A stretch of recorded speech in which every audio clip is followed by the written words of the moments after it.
महाराष्ट्र में एक स्थान है, उसका नाम है पंढरपुर। क्या नाम है? वहां पे हमारे वृंदावन चंद कैसे खड़े हैं पता है? ऐसे खड़े हैं, कमर पे हाथ धारण करके ठाकुर जी विट्ठल बन के खड़े हैं। तो श्री ठाकुर जी के परम भक्त थे श्री नामदेव जी महाराज। नामदेव जी ठाकुर जी के पास जाते और रोज कहते, बोले ठाकुर जी मैं रोज प्रसादी बना करके आपके लिए मंदिर में लेके आता हूं, वो दिन कब आएगा कि आप प्रसादी पाने मेरे घर खुद आओ। ठाकुर जी बोले, देख नामा, मेरा मन तो बहुत होता है आने का, पर यहां लाखों दर्शनार्थी आते हैं, सब मेरा दर्शन करने आते हैं, मैं कहीं पावे चलोगे और इनको दर्शन नहीं दे पाया तो? नामदेव जी बोले, ठाकुर जी कभी तो समय निकालो, कभी तो ऐसा योजना बनाओ कि आप घर आओ। ठाकुर जी बोले, ठीक है हम विचार करेंगे। एक दिन नामदेव जी आए तो ठाकुर जी बोले, नामा हमने एक योजना बनाई है। बोले क्या? देखो मंदिर तो बंद नहीं हो सकता और हम जब तक खड़े हैं तब तक दर्शनार्थी आते रहेंगे। एक काम हो सकता है। बोले क्या? रात्रि शयन के बाद मैं तुम्हारे घर चला जाऊंगा, लेकिन तुमको मेरे स्थान पर खड़ा होना पड़ेगा विट्ठल बन के। तुम पूरे दिन यहीं विट्ठल बन के खड़े रहना, मैं तुम्हारे घर भोजन भी पाऊंगा, आरती भी कराऊंगा, मैया से बात भी करूंगा, सब काम करूंगा, पर यहां दर्शनार्थियों के लिए तो व्यवस्था बने, तुम विट्ठल बन के बैठ जाना। नामदेव जी बोले, मैं कैसे करूंगा? बोले हम है ना, हम सिखा देंगे सब, आज शयन के बाद रुक जाना बस। तो ठीक है। ठाकुर जी ने नामदेव जी को अंदर छुपा लिया गर्भगृह में। अब पुजारी आदि तो शयन आरती करके मंदिर बंद करके चले गए। ठाकुर जी अपनी ब्रह्म वेदी से उतर आए और नामदेव जी को खड़ा कर दिया। अब ठाकुर जी सामने खड़े होकर के बता रहे, ऐसे हाथ करो। नामदेव जी ऐसे खड़े हो गए। बोले नेत्र बंद कर लो। कर लिए। बोले अब कुछ नियम है, इनको ध्यान से सुनो। बोले बताओ नाथ। हिलना नहीं, सांस लेना नहीं, रोक करके खड़े रहो। और सुबह सुबह पुजारी आएंगे, आकर के तुमको निर्वस्त्र करेंगे तो घबराना नहीं, क्योंकि रोज मुझे भी निर्वस्त्र करके अभिषेक किया जाता है। दूसरा, पंडरीनाथ भगवान को आप कभी जाएंगे वहां पर तो उसको बोलते हैं काकड़ा आरती। कौन सी आरती? काकड़ा आरती। उसको मंगला आरती बोलते हैं। जैसे हमारे यहाँ मंगला है, ऐसे पंढरपुर में होती काकड़ा आरती, 3 बजे होती है रात में।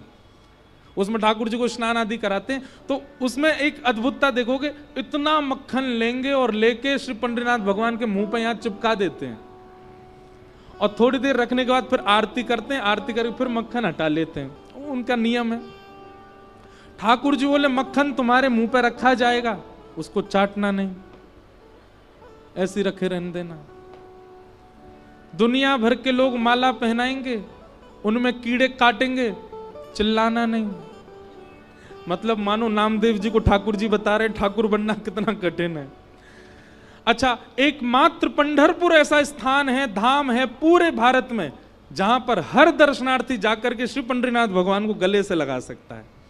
हर दर्शनार्थी अंदर जाएगा गर्भगृह में और श्री पंडरीनाथ भगवान को ऐसे उनके चरणों को अंक से भरने का अधिकार मिलता है। बोले दुनिया भर के वैष्णव आएंगे, अपना माथा फोड़ेंगे चरणों में, और जैसी चरणों में अपने माथे रखेंगे, तुम्हारे आगे अपने जीवन के सारे आर्त बताएंगे। सबकी मनोकामना पूरी करना नहीं, क्योंकि सबके भाव सुन के तुमको लगेगा ओहो कितना कष्ट में, इसको पूरा कर दो। नामदेव जी बोले नाथ आप ही खड़े हो जाओ, मत आओ घर पे भोजन करने। बोले हो गई श्रद्धा पूरी? नामदेव जी बोले नहीं नाथ, मैं प्रसन्नता से रखूंगा, आप जाओ। और नामदेव जी खड़े हो गए। ठाकुर जी ने अपने हाथों से श्रृंगार किया आज नामा का, ऐसा तिलक धारण कराया, मत्स्याकृत कुंडल, मछली के कुंडल पहनते हैं श्री पंडरीनाथ भगवान। कभी अवसर मिले जरूर जाना पंढरपुर, बहुत सुंदर दर्शन है। ठाकुर जी ने अपने हाथों से श्रृंगार किया नामदेव जी का, गले में हार पहनाए, पीतांबरी पहनाई, धोती पहनाई, पगड़ी पहनाई, तिलक किया, कस्तूरी का इत्र लगाया, और इत्र लगा करके ठाकुर जी खिड़की से कूद के नामदेव जी के घर चले गए। वहां जाकर के मैया से कही लाओ बनाओ पकवान पवाओ हमको। बोले नाथ मंदिर में कौन है? बोले नामा खड़ा है विट्ठल बन के। इतने में ही सुबह 3-4 बजे का मंगला का समय हुआ। ठाकुर जी प्रसाद आदि पा लिए। नामदेव जी मैया से बोले मैया चलो देख के तो आए नामदेव लग कैसे रहा है। बोले आप कैसे चलोगे? बोले मुझे सॉल दे दो। ठाकुर जी ने एक सॉल लेकर के कंधा पे डाल ली, एक सॉल से ऐसे ऊपर से कर लिया, छुपा लियो अपनो मुख, कोई को पता नहीं चले। और नामदेव जी की मैया को संग लेके उनके मंगला के दर्शन करने गए नामदेव जी के। जैसे ही कपाट खुले सामने नामदेव जी विट्ठल बन करके खड़े हैं, सब दर्शन कर रहे हैं और दर्शनार्थियों में खड़े होकर के श्री ठाकुर जी नामदेव जी का दर्शन कर रहे हैं। और दूर से ठाकुर जी बल्लियां ले रहे हैं, आहा मेरो नामा कितनो प्यारो लग रहा है, मेरो नामा कितनो चोखो लग रहा है। एक एक करके सब भीतर जाकर के प्रणाम करने लगे। जैसे ही ठाकुर जी गए, नामदेव जी इशारा करें, ठाकुर जी बोले प्रणाम तो करूं मैं। नामदेव जी कहे ये मुझे प्रणाम नहीं करे, नहीं तो मैं कैसे? ठाकुर जी प्रणाम कर रहे हैं। ठाकुर जी ने सिर रख करके नामदेव जी को प्रणाम किया और प्रणाम करके नेत्रों से अश्रुबिंद बहा दी। इतना प्रेम ठाकुर जी ने नामदेव, इसको कहते हैं रास। जब ठाकुर जी अपने वैष्णव भक्त के साथ कोई लीला करने लग जाएं, उस लीला को ही रास कहते हैं, नृत्य को रास नहीं कहते। नामदेव जी के नेत्रों से अश्रु गिरने लगे। ठाकुर जी नामदेव जी को मनी मन कह रहे हैं, नामदेव रो मत, अश्रु अगर पुजारियों को दिख गए तो तुमको पकड़ लेंगे, बहुत मारेंगे। बोले हमारे भगवान भगा दिए, खुद खड़ा हो गया। नामदेव जी महाराज, ठाकुर जी जाने लगे। थोड़ी देर में सोचे एक बार और प्रणाम कर लूं। पुजारी बोले नहीं नहीं नहीं, एक बार और प्रणाम। एक बार और प्रणाम किया और नामदेव जी को जोर से चींटी मार के ठाकुर जी भागे वहां से। नामदेव जी बेचारे खड़े रहे। आज भी नियम है, साल के 365 दिन में से एक दिन ऐसा आता है, उस दिन पंडरीनाथ भगवान उनको नामदेव जी कहकर के पुकारा जाता। उस दिन ऐसा भाव है कि नामदेव जी ही खड़े हैं और दर्शनार्थी, सब दर्शनार्थियों को प्रणाम किया जाता है। क्यों? लाखों दर्शनार्थियों में श्री पंडरीनाथ दर्शन करने आते हैं नामदेव जी का। ऐसे श्री पंडरीनाथ भगवान। तो आप उनको सजा रहे हो, आप उनको खिला रहे हो, आप उनको नहला रहे हो, आप उनको बैठा रहे हो, आप उनको कीर्तन सुना रहे हो, आप उनको भजन सुना रहे हो, ये सब रस है। लेकिन काउ दिन आप मंदिर में गए और ठाकुर जी अलाप लेकर के कुछ गा रहे हैं, वो रास है। ठाकुर जी आपके कंधा पे चढ़ गए, ये रास है। आप थाली धर के आए, पूरी प्रसादी पा गए, ये रास है। इसको रास कहते हैं। इसलिए भैया भजन कब तक करना है, नाम जप कब तक करना है, कथा कब तक सुननी है, जब तक हमारा रस रास में परिवर्तित ना हो जाए। देखो बंधुओं, हम सब कौन है पता है? हम सब हैं गुल्ला। कौन है? जोर से बोलो, कौन है हम? गुल्ला। गुल्ला। और कथा क्या है? रस। खूब कथा सुना करो, सो क्या हो जाओगे? रसगुल्ला। और जैसे रसगुल्ला बन जाओगे तो ठाकुर जी एक दिन भोग जरूर लगाएंगे, ठाकुर जी एक दिन जरूर स्वीकार करेंगे। रसगुल्ला बनो। तो आओ रास की भूमिका में प्रवेश करें। रास का मतलब ठाकुर जी प्रायोरिटी देने लग जाएं, वही रास है। बस इतना समझ लो। ब्रज की गोपियां इतनी उपासना करती, इतनी आराधना करती, ठाकुर जी ने कहा हम शरद पूर्णिमा पे आपके साथ रास करेंगे। आज शरद पूर्णिमा का चंद्रमा जैसे उदित हुआ, सब गोपियां मन में आनंदित हो गई। ये तो वही तिथि है जिस तिथि पर ठाकुर जी ने हमारा आवाहन किया। सब गोपियां अपने अपने कार्यों में लगी हैं। तभी ठाकुर जी ने देखा एक भी गोपी ना आई अभी तक। इतने में ही अधर पर वेणु धारण करके ठाकुर जी ने मधुर स्वर से बजाना प्रारंभ किया। बाज उठी वंशी वृंदावन में। वंशी की धुन सुनकर के सब गोपियां, बंधुओं, सबको तो लग रहा है कि कन्हैया वंशी बजा रहे हैं, पर जिन जिन के चित्त में कृष्ण प्रीति, कृष्ण प्रेम है, उन सब गोपियों को लग रहा है कि कन्हैया हमें बुला रहे हैं। और वास्तव में वो धुन जो है वंशी की, वो गोपियों के कानों में जाके कहती, अरे गोपी तू अभी तक बैठी है, मैं तेरी प्रतीक्षा कर रहा हूं, जल्दी आ। बंधुओं, ऐसा आज भी होता है। कई लोगों को कथा केवल और केवल प्रवचन लगती है,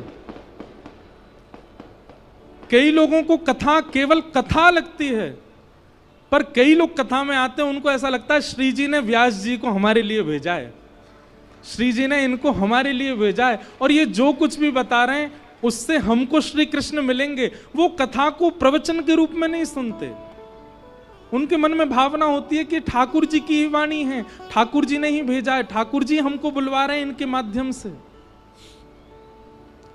और जिसके चित्त में ये भावना आ जाए ना, समझ जाना वही गोपी है। बस अब रास उसके संग होने ही वाला है, उसका रास, उसका रस रास में परिवर्तित होने वाला है। ठाकुर जी ने वंशी बजाई, सब गोपियां दौड़ करके ठाकुर जी के पास पहुंच गए और सब जाकर के ठाकुर जी को वंदन करने लगी। स्वागतम वो महाभाग प्रियम किम करवाणि व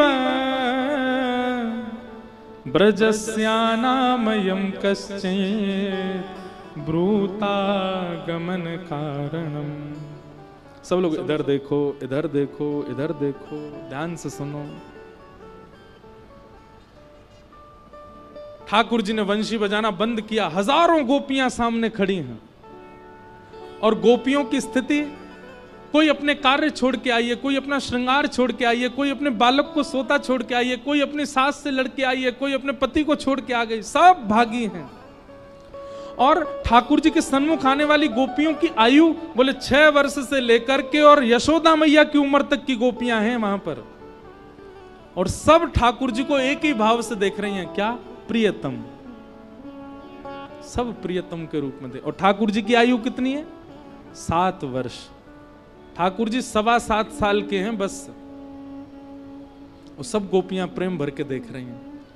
ठाकुर जी ने कहा आइए आइए आइए, स्वागतम स्वागतम, सब गोपियों का बहुत बहुत स्वागत। ब्रूतागमन कारणम, आप सब गोपियां इतनी रात को अपने पतियों को, बच्चों को, परिवार को, सबको छोड़ करके यहां इस घनघोर वन में क्यों आई हो? बी पराग जी ने हमसे कहा महाराज जी हमारे घर आना आपको। मैंने कहा ठीक है, वह रहे तो वहीं रहे वैसे। एक एग्जाम्पल सुना रहा हूं। हाँ, मैंने कहा ठीक है आएंगे। कब आए? बोले रविवार को आना महाराज जी। मैंने ठीक है। रविवार आ गया। अब सुबह से हम सोच रहे थे आज जाना है, पर समय तो उन्होंने बताया नहीं। इन्हीं का फोन आ गया, हमने नहीं किया, इन्हीं का फोन आया, महाराज जी आप शाम को 6 बजे आ जाना। ठीक है। पहले तो मिलकर के निमंत्रण दिया, उसके बाद फोन कर दिया।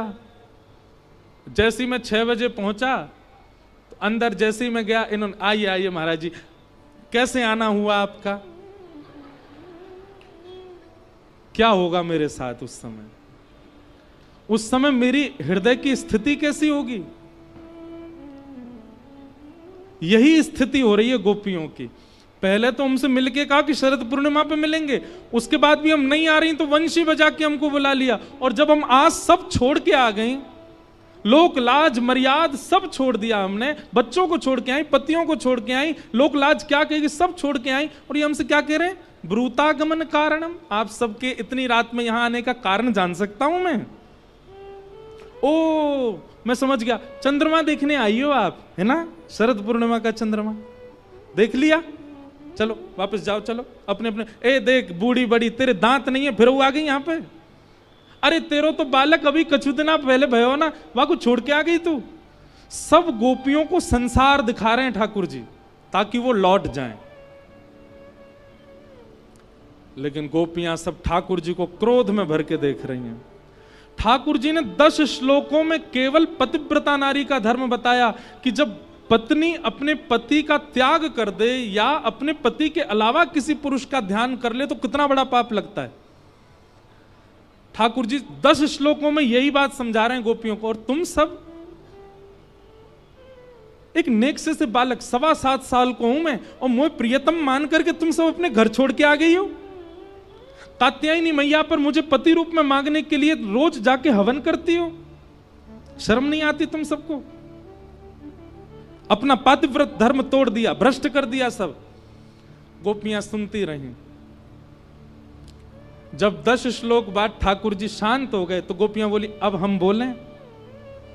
ठाकुर जी बोले हाँ बोलो। और गोपियों ने जो शब्द कहे हैं ना, पर ब्रह्म चक्कर में पड़ गया मैं। किससे पंगा लिया मैंने? इसको प्रणय गीत कहते हैं। गोपियां कह रही हैं मैवं विभोर्हति भवान गदितुं नृशंसं संत्यज्य सर्व विषयांस्तव पादमूलम् भक्ता भजस्व दुर्वग्रहमात्यजास्मात् देवो यथादि पुरुषो भजते मुमुक्षु। गोपियां कह रही हैं कन्हैया आप भगवान हो ना, आपकी गलती नहीं है। आपको नहीं पता कि भक्त कितनी पीड़ा सहता है आपको प्राप्त करने के लिए। पति विपरीत, बच्चे विपरीत, परिवार विपरीत, मित्र विपरीत, लोक लाज विपरीत, तब भी हम आपका भजन करती हैं, तब भी हम आपको ध्याती हैं। हमें कोई अपने पास मित्र नहीं बनाता, क्यों? क्योंकि हम आपको भजती हैं। हमें पति अपना नहीं मानते, क्योंकि हम आपको भजती हैं। बच्चे हमारा मजाक उड़ाते हैं, क्यों? हम आपको भजती हैं। लोक लाज क्या कहेगी, सब भूल करके हम आपकी शरण में आ जाते हैं। बंधुओं ये गोपियां नहीं, ये आप सबकी वाणी है ठाकुर जी के लिए, ये मेरी वाणी है ठाकुर जी के लिए। और आप ऐसे हमको दुत्कार देते हो जैसे हमने कुछ किया ही ना हो।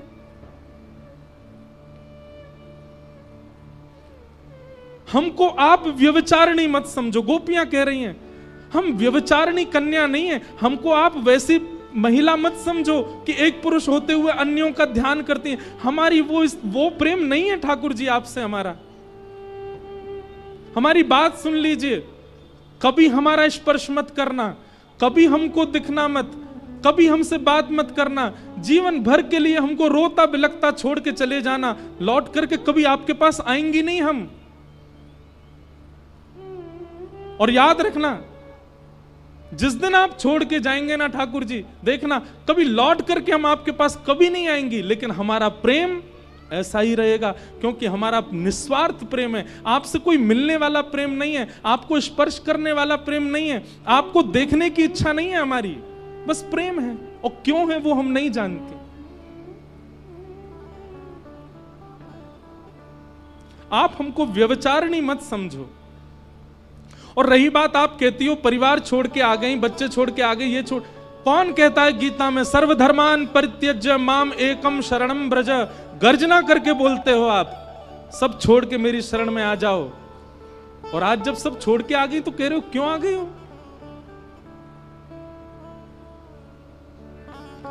ऐसी डांट लगाई है गोपियों ने ठाकुर जी को। गोपियां कहती हम व्यभिचारिणी नहीं है, हमारा प्रेम स्पर्श का नहीं है, हमारा प्रेम देखने का नहीं है। हाँ एक चीज है, बस आपसे एक बार सुनना चाहती हैं, क्या? जैसे हम आपसे प्रेम करते हैं आप भी हमको प्रेम करते हो। बस इस बात सुनकर के हम पूरा जीवन निकाल देंगे, इसके बाद भले ही मत मिलना आप हमको। मन में ये विश्वास उत्पन्न हो जाए कि हम जितना आपको भजते हैं, जितना आपको ध्याते हैं, जितना आपको याद करते हैं, आपको हमारी याद आती है। बस ये बात हमको बता दो, पूरा जीवन इसी में ही निकाल देंगे हम, कभी मत मिलना हमको। और अंतिम श्लोक में गोपियां कहती हैं कन्हैया आप चाहते हो ना हम वापस चली जाएं, ठीक है हम वापस जा रही हैं, हमारी एक वस्तु आपके पास है वो हमको वापस करो। ठाकुर जी बोले मेरे पास क्या है? तब गोपियां कहती हैं चित्तम सुखेन भवता ग्रहितम ग्रहेषु यन्निर्विशस्त्य तु करावपि गृह्य कृत्ये पादौ पदम न चलतस्तव पादमूलात् यामः कथं ब्रजमथो करवाम किंबा। बंधुओं इस विषय का यदि विस्तार सुनना है तो चंडीगढ़ से सीधे हमारे साथ गिरिराज जी चलो, 4 दिन हम गोपियों पे ही बोलने वाले। गोपी प्रेम की ध्वजा, वहां 4 दिन और कोई बात ही नहीं होने वाली है। 14, 15, 16, 17 4 दिन केवल प्रेम की चर्चा चलेगी गिरिराज जी में। जो नहीं आ सकते वो सुनना। हमारे विपराग जी भी 2 दिन रहेंगे हमारे साथ वहीं। और एक दिन तो कथा रात्रि में होगी, शरद पूर्णिमा के चंद्रमा के नीचे बैठ के, रात में 11 बजे से सुबह 3 बजे तक। ऐसा अद्भुत रस होगा, चिंता नहीं करो। अगली साल हम यही सुनाएंगे आपको, गोपी भाव ही सुनाएंगे, प्रेम भाव ही सुनाएंगे। गोपियां कहती हैं हमारा मन आपके पास है, लाओ वापस करो उसको। हमारा मन क्यों चुराया आपने, उसको वापस करो। अब ये ऐसी बात है कि इसमें ठाकुर जी कुछ कर नहीं सकते। गोपियां कहती हैं कुछ भी खाएं, कुछ भी पिएं, कहीं भी जाएं, सब जगह मन कहां है तुम्हारा, मन कहां है तुम्हारा। पति कहते हैं मन कहां है तुम्हारा, बच्चे कहते हैं मन कहां है। हम कैसे बताएं, मन तो कृष्ण के पास है, वापस करो। ठाकुर जी निशब्द हो गए और निशब्द होकर के बोले अरे अरे अरे शांत है जाओ।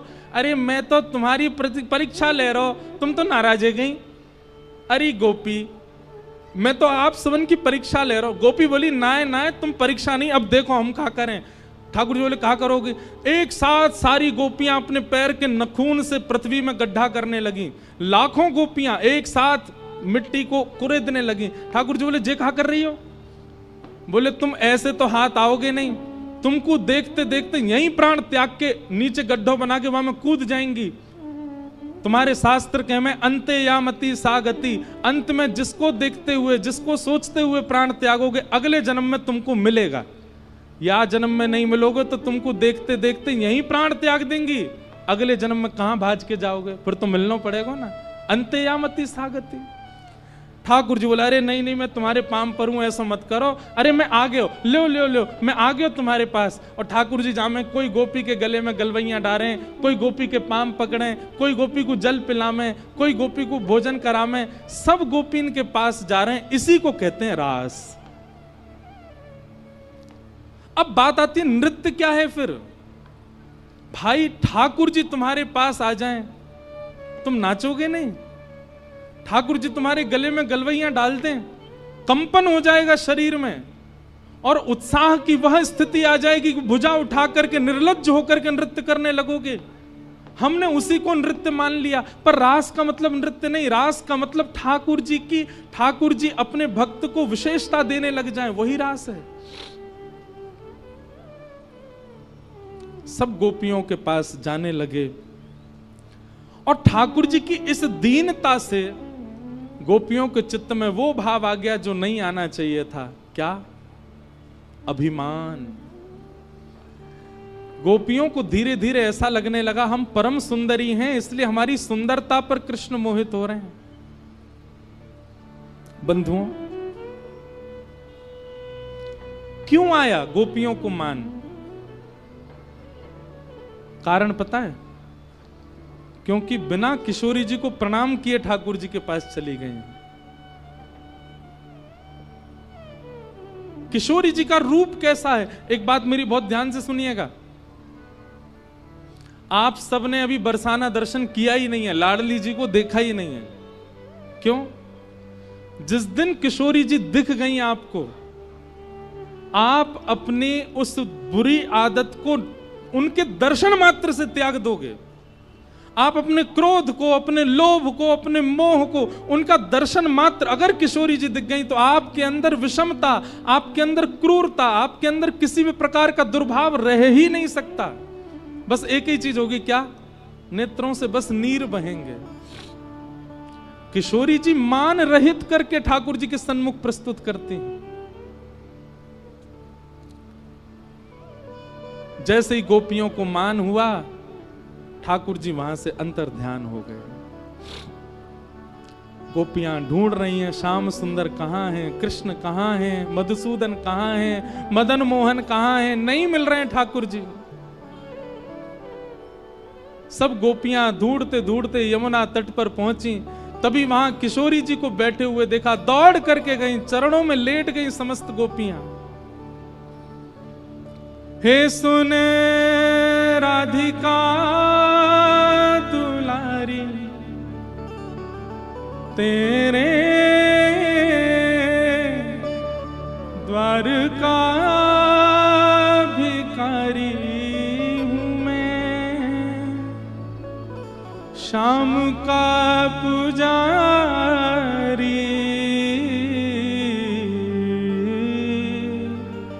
पीड़ा है हमारी हमें श्याम ना मिला, हमें श्याम ना मिला, हमें श्याम ना मिला। नेत्र बंद करके गाओ सब, किशोरी जी का स्मरण करो।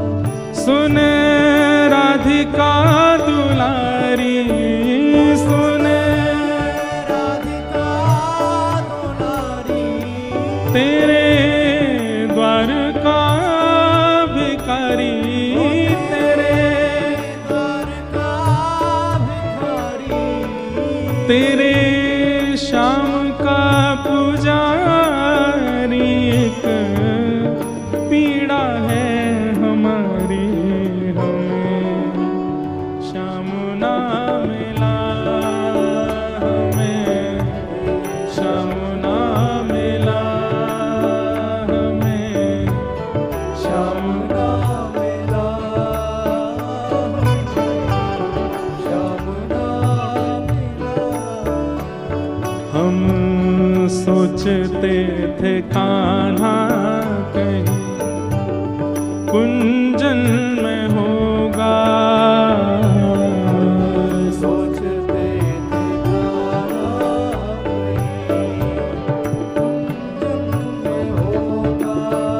हम सोचते थे कान्हा कहीं कुंजन में होगा,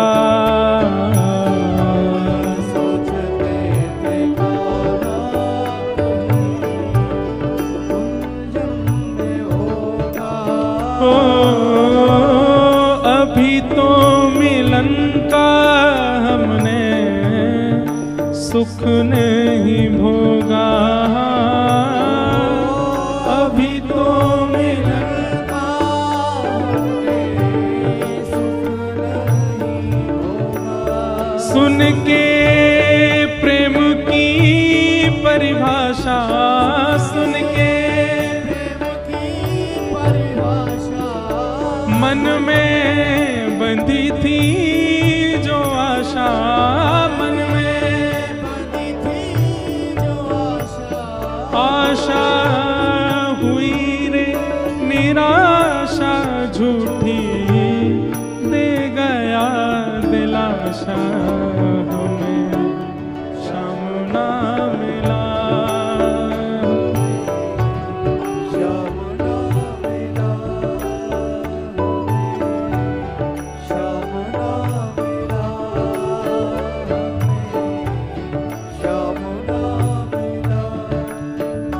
सुन राधिका दुलारी, सुन राधिका दुलारी, तेरे द्वार का भिखारी, तेरे द्वार का भिखारी, तेरे श्याम का पुजारी, एक पीड़ा है हमारी हमें श्याम ना मिला, श्याम ना मिला, श्याम ना मिला, श्याम ना। बोल वृषभानु दुलारी की,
पंक्ति बहुत ध्यान से सुनना।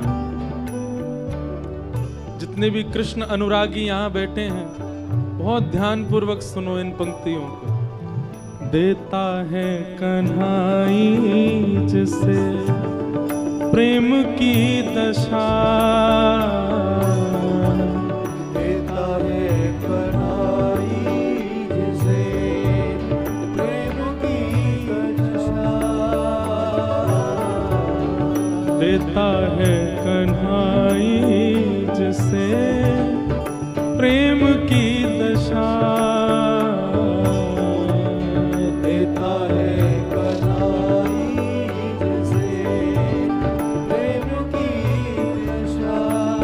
ओ सब विधि उसकी लेता है परीक्षा,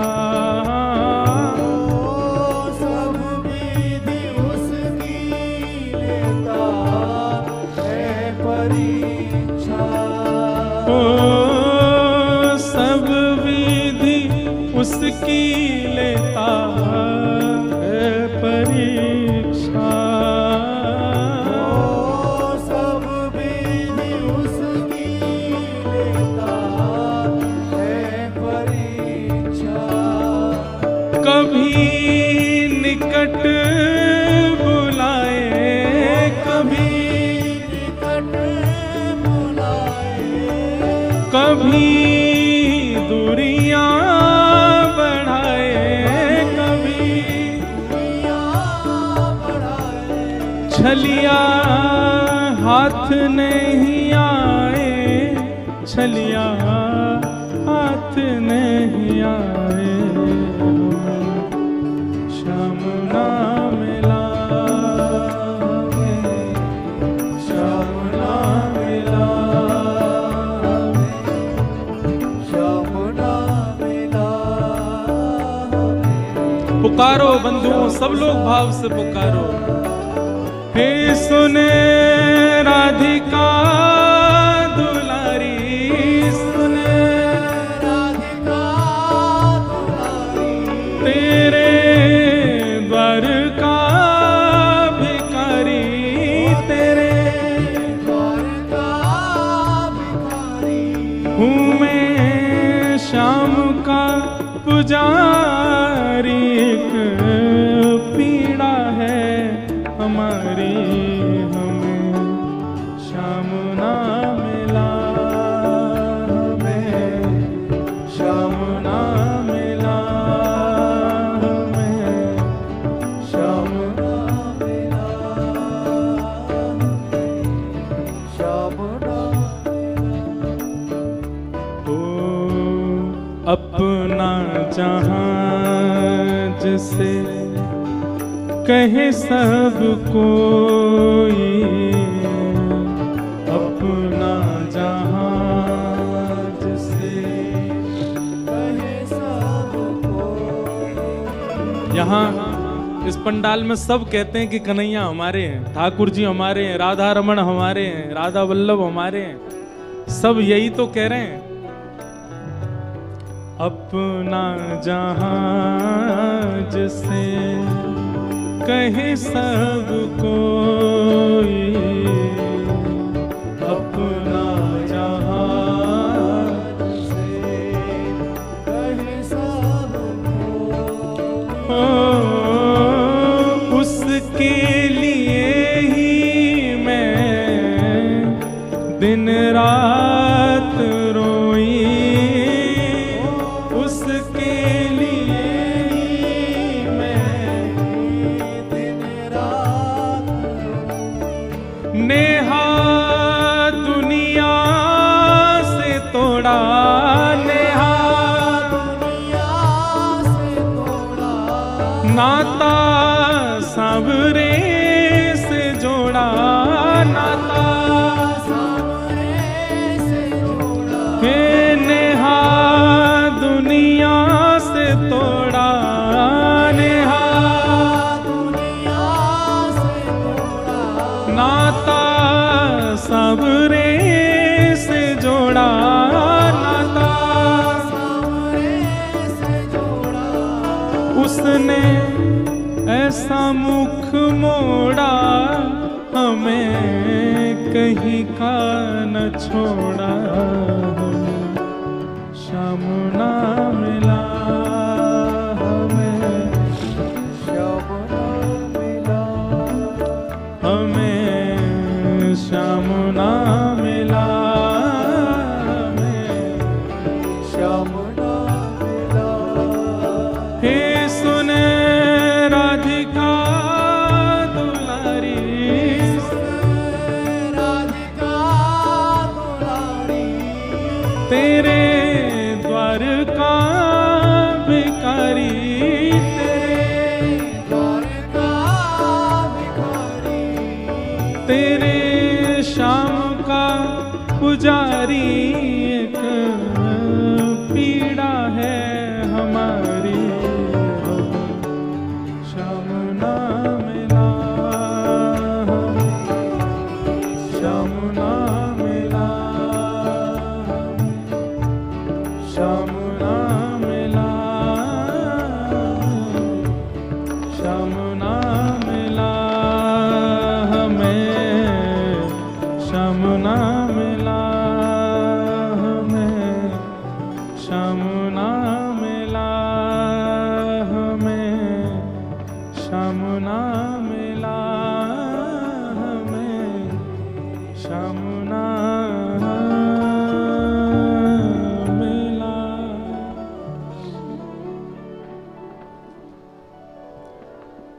वैसे एक बात कहें, अभी 6वां दिन है आज कथा का, कल विश्राम दिवस है। इन 6 दिनों में अगर इस पंक्ति को थोड़ा बदल के गा लिया जाए तो कोई दिक्कत नहीं। गाओ मेरे साथ। हे सुने राधिका दुलारी, सुने राधिका दुलारी, तेरे द्वार का भिखारी, तेरे द्वार का भिखारी, तेरे श्याम का पुजारी। एक पीड़ा है हमारी, हमें श्याम मिल गया, हमें श्याम मिल गया, हमें श्याम मिल गया, हमें श्याम मिल गया। वास्तव में तो चंडीगढ़ वृंदावन प्रकट उत्सव में श्याम ना मिला नहीं गाना है, हमें श्याम मिल गया, हमें ठाकुर जी मिल गए, हमें चंडीगढ़ में ही मिल गए ठाकुर जी, ऐसी भावना है।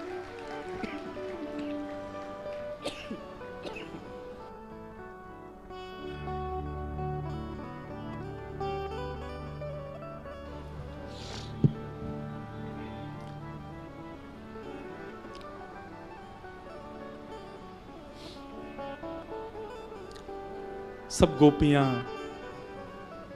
किशोरी जी के चरणों में प्रणाम कर रही हैं। बंधुओं, ठाकुर जी बहुत नखरेबाज हैं, बहुत आनंद करते हैं, बहुत खेलते हैं, इतना खेलते हैं कि आप सोच नहीं सकते, उस स्थिति तक आपको पहुंचा देंगे। मैं एक बात कथा में कहा करता हूं, आपको नचाएंगे, डुलाएंगे, गिराएंगे, रुलाएंगे श्री कृष्ण। आपको ऐसी स्थिति में ले जाएंगे जैसे किसी को खाई में लटका करके हाथ पकड़ लो और बार बार कहेंगे छोड़ रहा हूं, छोड़ रहा हूं, छोड़ रहा हूं। हर तरीके की परिस्थिति कर लेंगे श्री कृष्ण, लेकिन एक बात है, छोड़ेंगे नहीं, हाथ पकड़ करके रखेंगे। चाहे जैसी सिचुएशन में ले जाएं, कैसी स्थिति में ले जाएं, कृष्ण हाथ नहीं छोड़ते। लेकिन यदि कभी कभी किसी के जीवन में बहुत भयावह सिचुएशन आ रही है, कछु ज्यादा ही खेल रहे हैं ठाकुर जी, तो भैया तुरंत श्री जी के पास जाओ, जा करके कह दो, हे लाडली जी देख लो, समझा लो इनको, इनने ऐसा कर रखो है, पूरा जीवन हमारा खिलौना बना दियो है, कभी उछालें, कभी गिरें, कभी पटकें, कभी कछु करें। हे लाडली जी आप देख लो, समझा लो लाला को। जिस दिन आप बरसाने जाके किशोरी जी से प्रार्थना करे आओगे, अगले दिन ही देखियो कछु ना होगो, ठाकुर जी ऐसे पकड़ लेंगे, श्री जी अच्छा बड़ो खेल रहे हो। लेकिन भैया हमारे ब्रज के रसिक संत कहें कि भैया लाला की खेलवे की आदत है, ठाकुर जी खेल खेलो करें।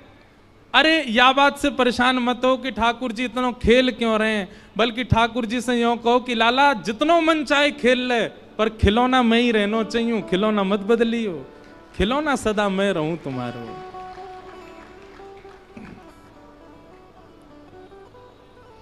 गोपियां सब विरह भाव में चली गई और गोपी गीत गाया। जयति तेधिकम जन्मना ब्रजः श्रयतन्दिरा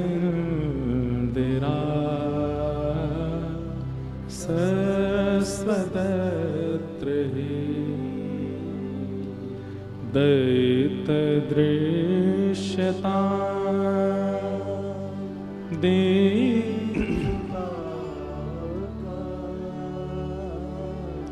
स्त्वयि धृता सव स्वां विचिन्वते शरदुदाशे साधु जात सरसी जोदर श्रीमुषादृश। गोपी गीत ठाकुर जी कहते हैं, नाहम वसामि वैकुंठे योगी नाम हृदयेन च मद भक्ता यत्र गायन्ति तत्र तिष्ठामि नारद। मैं वैकुंठ में नहीं मिलूंगा, मैं योगियों के हृदय में भी नहीं मिलूंगा, तो फिर कहां मिलोगे आप? ठाकुर जी कहते हैं, मेरे बहुत सारे भक्त मिलकर के जब मेरा गुणगान कर रहे हो, नेत्रों से नीर बहा रहे हो, भुजा उठा करके नृत्य कर रहे हो, नारद जी वहीं देखना कोने में छुप के मैं बैठा रहूंगा, वहीं बैठ करके सब सुनता हूं, मैं कहीं नहीं जाता। हमें आपको नहीं पता चल रहा है, इस पंडाल में ठाकुर जी बैठे हैं और कहीं हम हमारे आपके जैसे भक्त बन के ही बैठे हुए हैं। हमको ऐसा लग रहा है कि ठाकुर जी नहीं है, नहीं, यहीं बैठे हैं, तभी विरह हो रहा है, तभी याद आ रही है, तभी भावना उत्पन्न हो रही है। ये बात जब गोपियों को पता चली तब गोपियों ने गीत गाया, गोपी गीत। नित्य अपने ठाकुर जी को गोपी गीत सुनाया करो। और ये गोपी गीत भोग लगाते समय नहीं सुनाना, शयन कराते समय नहीं सुनाना, सुबह उठाते समय नहीं सुनाना। ये विरह के जितने भी भाव हैं तब सुनाने जब ठाकुर जी खाली बैठे हैं, कुछ नहीं कर रहे, तब सुनाओ। निश्चित कभी ठाकुर जी जरूर प्रकट होंगे, दर्शन देंगे। गोपियों ने गीत गाया और वही गीत सुनकर के भगवान प्रकट हो गए। तासामाभिर्भूत सौरी स्मयमाय मुखाम्भुज पीताम्बरधरश रघवी साक्षान मन्मथ मन्मथ। समस्त गोपियों के बीच में ठाकुर जी प्रकट हो गए। दौड़ करके गोपियों ने ठाकुर जी को पकड़ा, किसी ने हाथ पकड़े, किसी ने पांव पकड़े, किसी ने कान पकड़े, किसी ने नाक पकड़ी, किसी ने केश पकड़े। ठाकुर जी बोले, जी कहा कर रही हो? बोले, तुम्हारो भरोसा नहीं, फिर भाग गए तो या हमारे पकड़ रही हैं। ठाकुर जी कह रहे हैं, अब मैं कहीं नहीं जाऊंगा। ये विरह व्याकुलता क्यों देते हो आप? ठाकुर जी बोले, विरह से प्रेम पुष्ट होता है। देखो बंधुओं, एक बात हमेशा याद रखना, अति सामीप्य और अति दूरी दोनों में दोष होता है। किसी के भी ना बहुत समीप में रहो और ना बहुत दूर रहो, मध्य एक डिस्टेंस मध्यस्थ रखो। क्योंकि आप किसी के बहुत समीप जाओगे, ब्याह से पहले लड़का को लड़की में लक्ष्मी दिखती है, लड़की को लड़का में साक्षात कन्हैया दिखते हैं, और ब्याह के 4 साल बाद लड़का को लड़की में साक्षात पूतना दिखती, सुर्पणखा, और लड़की को लड़का में साक्षात रावण ही दिखता है। काहे को? इतना सामीप्य हो चुका है कि फिर उनके गुण अवगुण लगने लगते हैं। ऐसी बहुत दूर रहोगे, किसी से बात ही नहीं करते, उससे मिलते ही नहीं, तो निश्चित है कि कान भरने वाले उसके बारे में कुछ कहेंगे, फिर अपने आप मन उसके बारे में दोष बनाते रहोगे, दोष आएगा। अति दूरात अति सामीप्य, इन दोनों से दोष आता है। इसलिए किसी के ज्यादा समीप मत जाओ, किसी से ज्यादा दूर मत रहो, मध्यता रखो, मध्यस्थता रखो। ठाकुर जी बोले इसलिए मैं दूर गया था ताकि आपका प्रेम और प्रबल हो। अब प्रबल हो गया, अब हम महारास करेंगे। जितनी गोपियां थीं उतने कृष्ण प्रकट हो गए। हजारों गोपियां तो हजारों कृष्ण प्रकट हो गए। देखो यहां इतनी सारी गोपी बैठे मेरे सहित, हम सबके कन्हैया हैं। हमारे कल आए थे गिरधर लाल, आज भी पराग जी के आए हैं। यहाँ पे कई अपने ठाकुर जी को लेके आते, सबके ठाकुर जी हैं। ऐसे ही ठाकुर जी ने हजारों रूप धारण कर लिए और सब गोपियों के साथ महारास करने लगे। जैसे ही ठाकुर जी नृत्य करने लगे, हिमालय पे बैठे महादेव बोले मोते ना रुको, जा रहा हूं, मैं तो जा रहा हूं। तुरंत दौड़े वृंदावन। जैसे ही वृंदावन आने लगे, गोपियों ने मार्ग रोक दिया, बोले महादेव अंदर पुरुष का प्रवेश निषेध है, केवल गोपी जा सकती हैं, एक ही पुरुष है, कौन? श्री कृष्ण। महादेव बोले तो मैं कहां करूं? बोले गोपी बन के आओ। अन्नपूर्णा मैया के पास गए, श्रृंगार करा करके महादेव गोपेश्वर बन करके आ गए। बोलो गोपेश्वर महादेव की जय। हमारे वृंदावन में जाओ, नथनी पहनते हैं, काजल लगाते हैं, होठन में लालीमा लगाते हैं, गले में गहने पहनते हैं, हाथन में चूड़ी पहनते हैं, शिवलिंग, और फिर वाके बाद सिर पर चुनरी डाल करके श्री कृष्ण के विरह में आतुर रहते हैं। कौन? गोपेश्वर महादेव गोपी बन करके आए। जैसे ही महादेव पहुंचे, ब्रह्मा भी गोपी बन के आ गए, 4 मुंह वाली गोपी आ गई। इतने में सूर्य भी आए, चंद्र भी आए, वरुण भी आए, सब देवी देवता, तीनों लोग वृंदावन में आ गए और सब गोपी बन बन करके आए और ठाकुर जी के संग रास कर रहे हैं। राधा नाचे, कृष्ण नाचे, नाचे गोपी जन। राधा नाचे, कृष्ण नाचे, नाचे गोपी जन।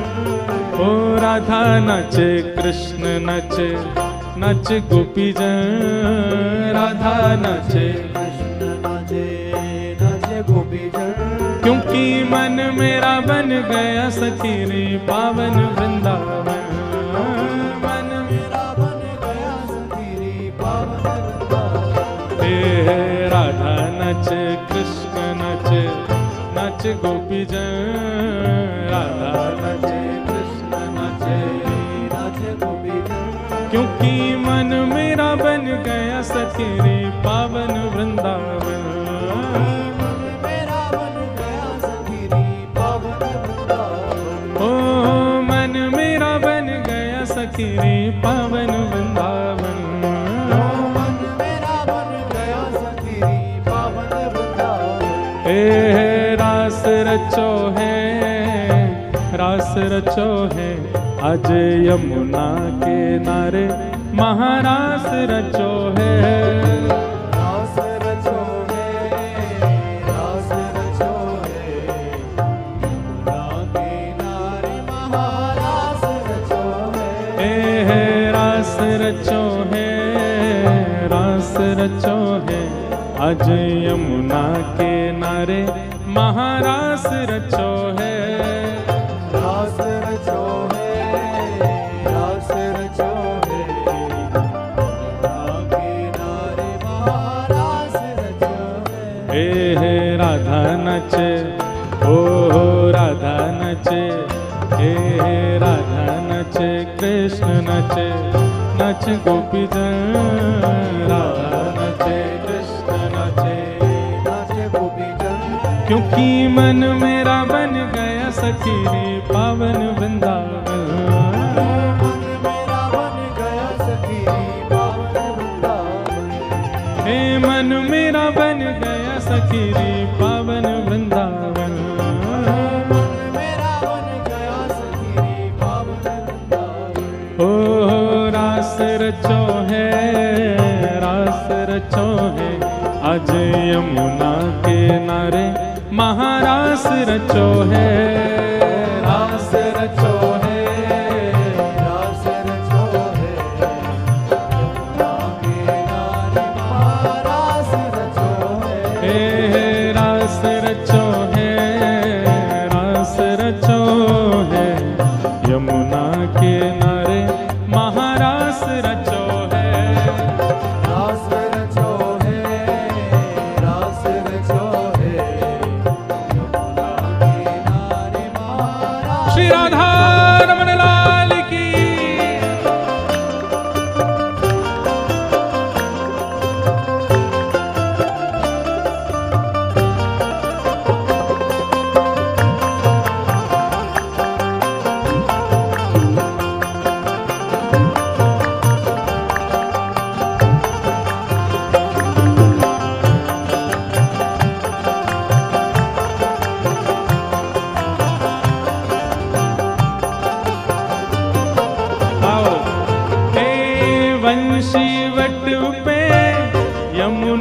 तट पे कान्हा रास रचावे।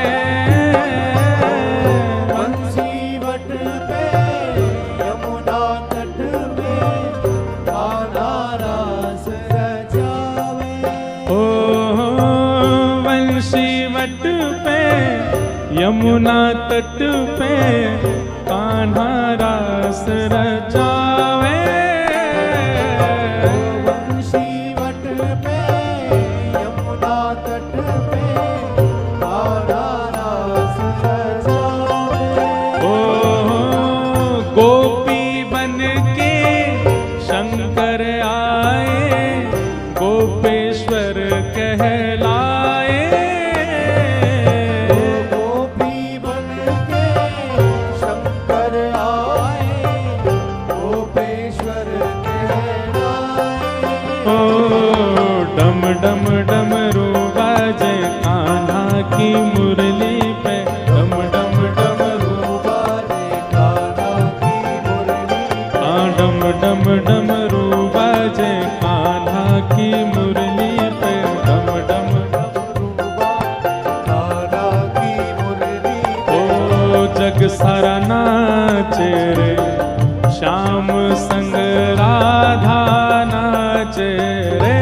श्याम संग राधा नाचे। ओ श्याम संग राधा नाचे रे। श्याम संग राधा नाचे। ओ राधा नाचे कृष्ण नाचे नाचे गोपी जन। राधा नाचे कृष्ण नाचे नाचे गोपी जन। ओ राधा नाचे कृष्ण नाचे नाचे गोपी जन। राधा नाचे नाचे गोपी जन। क्योंकि मन मेरा बन गया सखीरी पावन वृंदावन। मेरा बन गया सखीरी पावन वृंदावन। मन मेरा बन गया सखीरी पावन वृंदावन। मेरा बन गया सखीरी पावन। श्री राधा वल्लभ लाल की।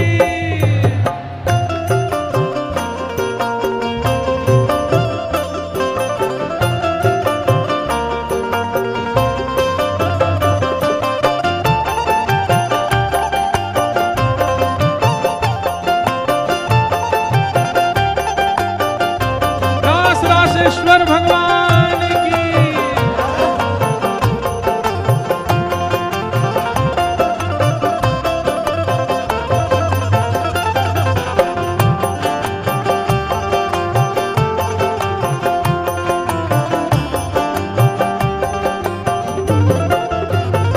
हे चंद्र किरण सा श्याम सलोना दो आंखें कजरारी।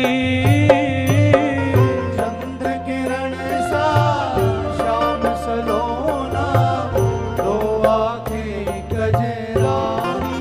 ओ ठुमक ठुमक नाचे गोपियन के संग जग का पालनहारी। ठुमक ठुमक नाचे गोपियन के संग जग का पालनहारी। ओ रास बिहारी संग राधा सुकुमारी। रास बिहारी संग राधा सुकुमारी। हे रास बिहारी संग राधा सुकुमारी। रास बिहारी संग राधा सुकुमारी। हाँ ब्रज में विराजे रे श्याम संग राधा नाचे रे। श्याम संग राधा नाचे। ओ श्याम संग राधा नाचे रे।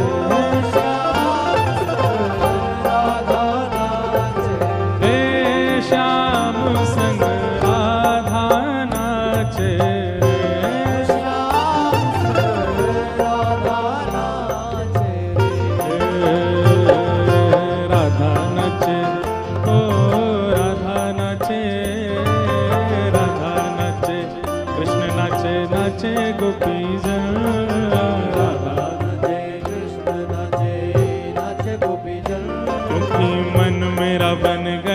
सखीरी पावन वृंदावन, मेरा बन गया सखीरी पावन वृंदावन। हे मन मेरा बन गया सखीरी पावन वृंदावन, मेरा बन गया सखीरी बलरास बिहारी लाल की जय, नंद के लाला की।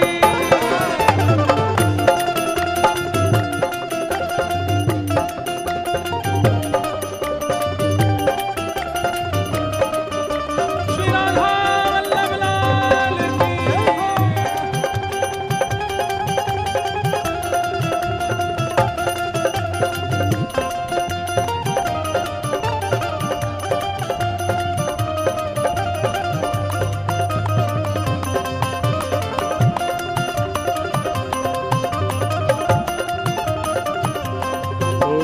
राधा नाचे कृष्ण नाचे, नाचे गोपीजन, राधा नाचे क्योंकि मन मेरा बन गया सखीरी पावन वृंदावन, मेरा बन गया सखीरी पावन वृंदावन, मन मेरा बन गया सखीरी पावन वृंदावन, मेरा बन गया सखीरी पावन, हे मन मेरा बन गया सखीरी पावन वृंदावन, मन मेरा बन गया सखीरी पावन वृंदावन। हे मन मेरा बन गया सखीरी पावन वृंदावन, मेरा बन गया सखीरी पावन वृंदावन। ओ मन मेरा बन गया सखीरी पावन वृंदावन, मेरा बन गया सखीरी हे मन मेरा बन गया सखीरी पावन वृंदावन, मेरा बन गया मन मेरा बन गया सखीरी पावन वृंदावन, मेरा बन गया सखीरी जय जय श्री राम, जय जय श्री राम, जय जय श्री राम, बलरास बिहारी लाल। आज के आनंद की पूछरी के लौटा की खूब खूब प्यार। क्या बात है वंशी वारिस, शाबाश। बैठ जाओ सब लोग। हैप्पी दशहरा, आप सबको दशहरा की शुभकामना। ठाकुर जी ने महाराज किया और सब गोपांगनाओं को सुख प्रदान किया। आज बंधुओं, कथा के बाद में दो कार्यक्रम होने वाले हैं। कथा विश्राम होते ही हम तो प्रतीक्षा ही कर रहे हैं कि जब तक वो नहीं आवे तब तक कथा कहेंगे। आज पूर्णिमा दीदी के आने पर कथा निर्भर है, वो आए तो कथा चलती रहेगी। अगर वो 11 बजे आई तो 11 बजे तक आज कथा चलेगी, सुनते रहो। तो पहले पूर्णिमा दीदी आएंगी, उनका भाव सब सुनेंगे और उसके बाद यहाँ पर रास होगा। क्यों? हमारे गुजरात के श्री कीर्तिदान गदवी जी आए हैं, जो अभी पूरे गुजरात को नचा करके आए, अब पंजाब में आए हैं नचाने के लिए।